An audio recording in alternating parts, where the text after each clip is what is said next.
মানসিকভাৱে নিজকে সম্পূৰ্ণৰূপে কেনেকৈ সলনি কৰিব?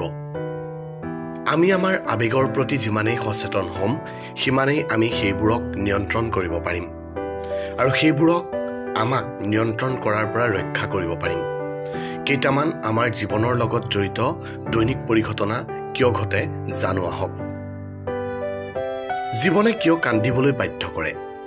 সুখৰ দুই এটা মুহূৰ্ত দি কিয় জীৱনে আমাক ইমান কান্দিবলৈ বাধ্য কৰে? এইটো সকলোৰে লগত হয়। প্ৰথমে সুখ আৰু তাৰ পিছত দুখ। কেতিয়াবা এনে লাগে যেন আপুনি সুখী হোৱাৰ বাবে শাস্তি পাই আছে। বাস্তৱত জীৱনে কান্দিবলৈ বাধ্য কৰে, কাৰণ সুখ এটা এড ব্ৰেকৰ দৰে। যেতিয়া গুচি যায় তেতিয়া আপুনি পুনৰ সেই একেটা জীৱনলৈ ঘূৰি আহে। উভতি অহা জীৱনটো এটা সংগ্ৰাম। কিবা এটা ভাল নালাগিলে কি কৰিব? জীৱনত যেতিয়া ভাল একো নহয় তেতিয়া কি কৰিব? পৰিস্থিতি গ্ৰহণ কৰক।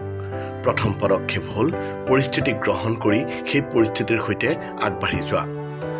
জীৱনত আমি মাজে মাজে অসুবিধাৰ সন্মুখীন হ'বলগীয়া হোৱাটো মানুহৰ কথা। ইতিবাচক চিন্তাধাৰা গঢ়ি তোলক। মনটোক ইতিবাচক আৰু উৎসাহী কৰি তুলিবলৈ চেষ্টা কৰক। এজন ব্যক্তি সলনি হ'ব পাৰেনে?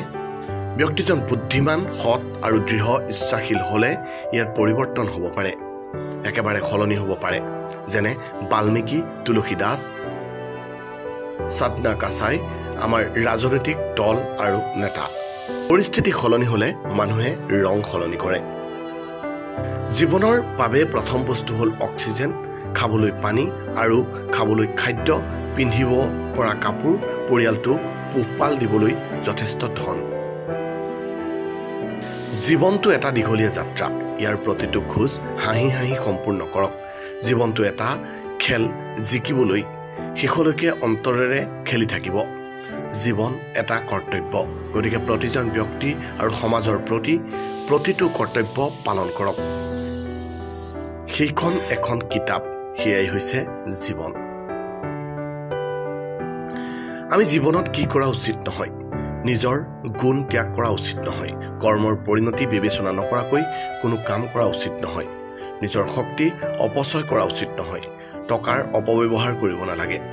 কাৰো বিষয়ে বেয়া চিন্তা আশ্ৰয় লোৱা উচিত নহয়।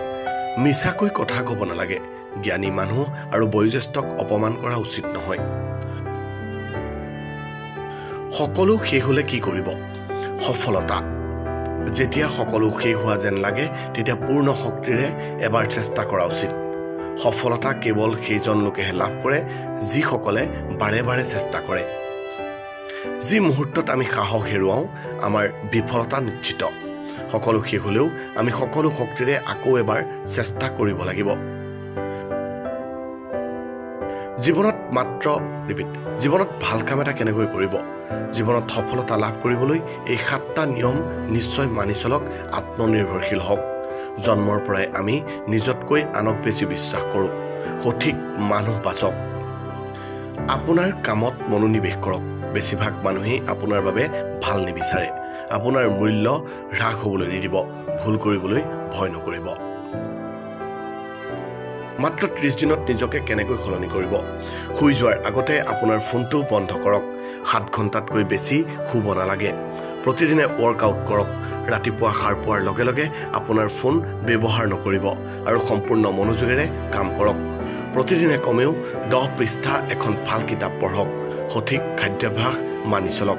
সময়মতে গা ধুৱক আৰু ভগৱানৰ আৰাধনা কৰক। লাহে লাহে দেখিব সকলো সলনি হৈছে।